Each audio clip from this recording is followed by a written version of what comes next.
Join KEXP and Woodland Park Zoo, announcing the return of BECU Zoo Tunes for the summer season, featuring Ani DeFranco, The Breeders, Suki Waterhouse, and more. Proceeds benefit more than 25 local and global conservation projects. Ticket information and more at zoo.org/zootunes. See concerts, save animals. This is In Our Headphones, and I'm Evie Stokes. I had the pleasure of speaking with Ed O'Brien. You may know him from that band Radiohead, but he has a solo record coming out called Blue Morpho on May 22nd. It is beautiful. I have listened to it start to finish, and I'm really excited that we had a chance to speak with him and feature him for the podcast. So here's some more from my conversation with Ed. I just want to say I loved Blue Morpho. I listened to it in full all the way through yesterday while I was on a nice long walk in nature, and it was the perfect accompaniment. The record is lovely. Oh, that's great. It's all about nature. It's all about our beautiful planet that we live on. We're so blessed to be living upon. Well, I read too that you said the record as a whole was sort of inspired by those healing effects that nature has. Do you want to tell me a little bit more about what that means to you? I think, like a lot of us, we go through moments in our life when it gets intense, and I'm quite happy to share that I've had my moments of suffered from depression. Nothing spectacular until 2021, end of 2020, and most of 2021. I went into a big hole, and really it was nature, being in nature, and that really was so transformative for me. And it's so important for my equilibrium to be in nature and to hear the birds now, and to maybe it's something with age and stuff like that, but I'm increasingly aware, and we're all increasingly aware of the chaos that is unfolding continually and seems to be ramping up. And it's all man-made, isn't it? When you're in nature she doesn't do that. I mean, she can be, a huge storm can be terrifying, but it's not, that's just what she does. And so increasingly I'm sort of aware of the peace, but also the beauty and just the magnificence of this planet that we live upon. And what a gift that we have, when just such a gift. I have to agree. And as someone who's struggled with mental health as well, nature is very important to me. So I read too that when you were going through some struggles with your mental health, you really had to learn how to sit with those emotions and start some new routines and following maybe some teachings from Wim Hof. Do you want to talk a little bit about that? It's interesting. I'm very lucky. I think a lot of people have to cope with life in a way that I don't, in terms they have to hold down a job in order to pay off a mortgage, a debt or whatever, which means that they have to resort to medication. I come from a family of essentially osteopaths, actually starting in America. My great-grandparents were osteopaths in American. They were American. So there's always been this not alternative, but this natural way of healing. So I've really embraced that. So for me, it was sort of sitting in the fire of what was the depression. I realized what the depression was. It comes from the childhood. That Gabor Mate, I don't know if he's in the next city, Vancouver. He was super. His books were super helpful. So I sort of sat in the fire of it, but I also knew that there are certain things that you can do in your day which can help lift you. So, for instance, I've been meditating I'm a mongrel meditator. I've taught myself to meditate, which has been quite interesting. So I've been doing it for 20 years, but I am a mongrel. I kind of take a bit from this and that. But then the other thing was I came across, and it was like one of those moments in the zeitgeist. Wim Hof was suddenly everywhere, and his whole cold water thing, suddenly, for whatever reason, it really struck a nerve. And I've never been good in cold water, so it was a real challenge. So I sort of embraced the whole cold water thing and built it up, and it became really important. It became really powerful. I mean, it literally could shift me particularly when I was in that hole for about 3 hours. It gave me a window of 3 hours in the morning. And during that window, that's when I would, the kids were homeschooling. My wife was working online. And so I could just sit with the guitar and play, and it was very, very, very therapeutic, Mm. and it just felt good. And that's where the nuggets, that's where these little kernels for all these songs emerged out of. What was lovely about it, looking back on it, I wasn't going into this whole process thinking I've got a second album that I've got to write these songs. It was literally responding to a sort of, I guess, a crisis in my own personal life, in my own health, if you like. So it was a kind of very raw reaction, and the Wim Hof cold water thing. And I know probably a lot of your listeners and will have done it. And it's funny. You sort of do get quite evangelical about it, because what it does, it's extraordinary. And so what it's also opened up for me is the river in our home in Wales, which is the River Severn. I can get into it any time of the year. I love it. So yeah, it's another one of those things, and I guess it's an even deeper connection with nature. You're really being immersed in it. Right. So it's now part of my little kind of regime that I have in the mornings. It's cold water. If I can't get in a river, it's a cold shower. Yeah. Whatever you can get into that's cold. Yeah. So you felt as if nature sort of helped you heal through this process. I assume that music and being creative does something similar for you. Do you feel like Blue Morpho sort of helped you heal? Yeah, the process, definitely the process of sort of being in your truth. And I mean, we're so lucky as musicians and creatives, but if you make something, what you're going through, you can sort of channel into that. And I always think that music and musicians and people who write, it's a bit like alchemy. You can take sort of this grief and this darkness, and you can spin it into hopefully something quite beautiful, or try to do that. That's the aim. So we're very, very lucky in terms of we can explore how we feel. We can explore the truth of what we're feeling, and we've got an outlet for it. And that's just such a blessing. I mean, the healing nature became a spiritual thing as well. And I've definitely it'd be true to say, I've been on a path, I've been on a journey, and I think having what I call my dark night of the soul, and going through that really opened me up to the power of nature and spirit in nature. And I always say now, my cathedral are the woods, so the valleys and the mountains. Those are my places of worship, if you like. And it's where I'm very lucky, because where I am in Wales is a very ancient land. It's the land of Druids. It's literally the land of Druids, and it predates Christianity. It predates the Romans, and you can really get a feel for the way of pagan worship beforehand. It's all in the land. It's in the mosses that drip from the trees. It's just extraordinary, and I've been blessed. I've been lucky as well to have met some.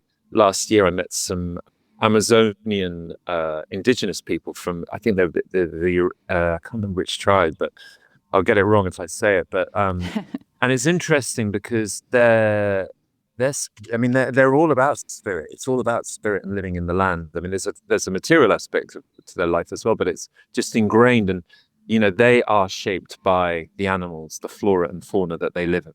They feel spirit within that place. So for me, it was just a really as you said, about mental health and stuff like that, is that if you're allowed to sort of lean into it and really sit in it, rather than, because the tendency can be we want to run away from these things, in life, don't we? We want to run away from things that are dark and challenging.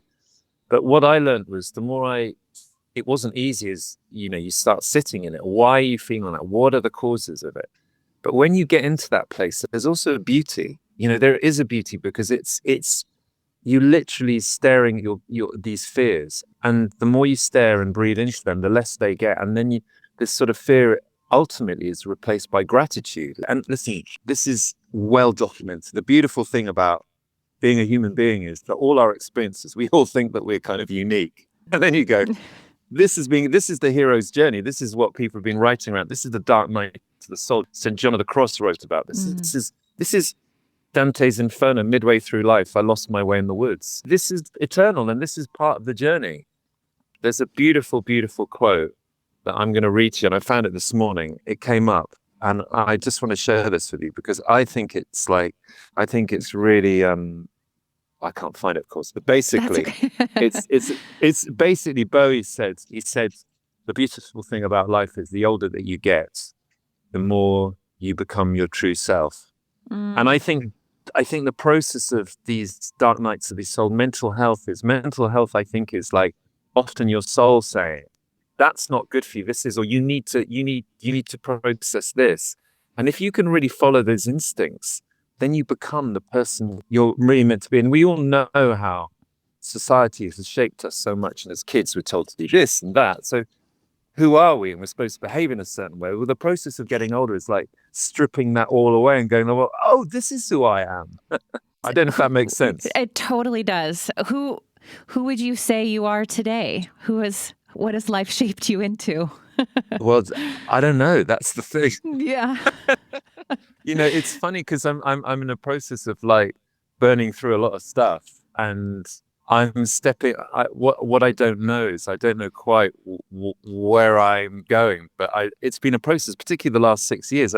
It's that thing you get into a certain rhythm of life, and and the last 5 years has been extraordinary. So I'm not sure if we have this conversation in 5 years' time, maybe when I get my next record, maybe that's I'll have more of an idea. But I don't know really.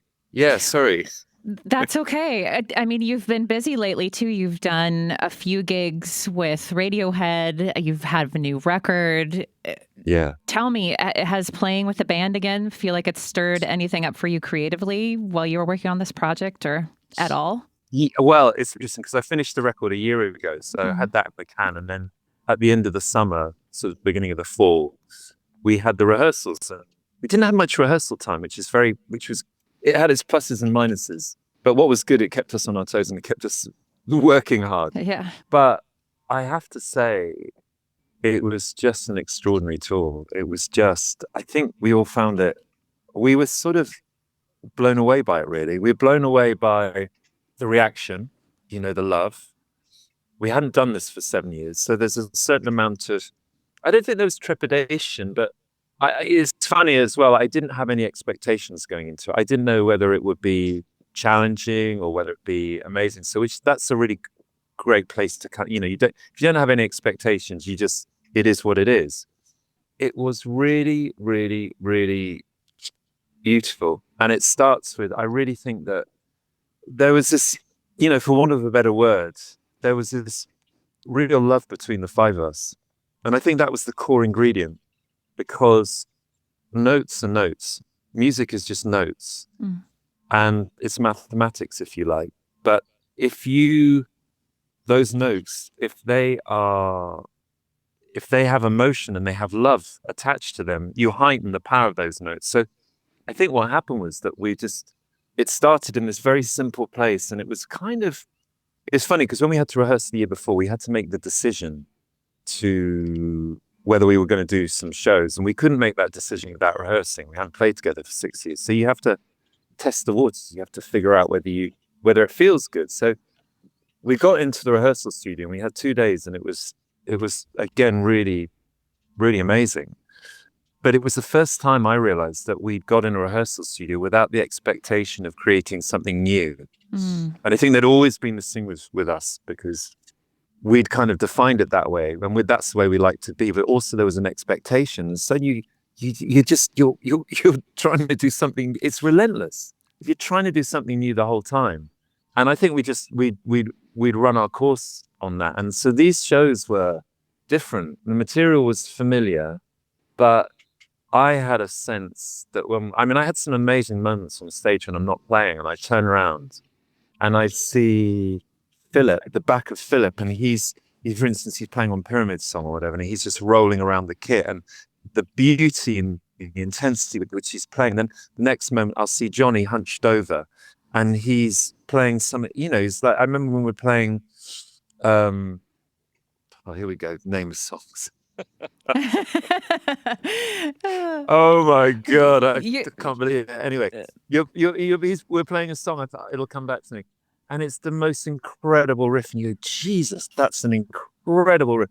Cos is playing bass, and then Tom, and I turn around and Tom's playing the piano or whatever behind me and he's singing, maybe You and Whose Army, and you're watching his hands and you're watching your brother, one of your oldest friends, sing beautifully and play these notes. And I appreciated it in a way that I've felt it in a way that I've never felt it. It went so deep, and then the reaction of the audiences was there was just this love in the room, and it was just like this. And we were playing in the round, the power of that, the energy of that. You're not having, when you're at the end of a room, you're having to push literally push it to the back of the hall. But when you're in a round, it just flows out. There's something about the circle, the symbolism that's so beautiful as well. And people are nowhere in the arena is far. The cheap seats aren't cheap seats. So it was magical. It was magical, Evie. It was just like, it was intense. We couldn't do more than 20 shows because it's very, very, very emotional. I think I'd been more emotional. I cried more in that 8 weeks than I had in the previous 8 years because it was so powerful.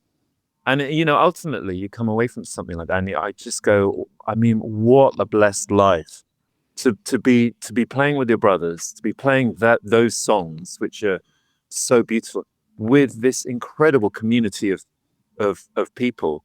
Yeah. It felt really great. I think live music at the moment and live theatre and being in a room all together has an extra power and resonance now, doesn't it? We'll have more with Ed on the next episode as he shares with us a song in his headphones. But for now, enjoy this song, the first single and title track from Ed's upcoming new album, Blue Morpho.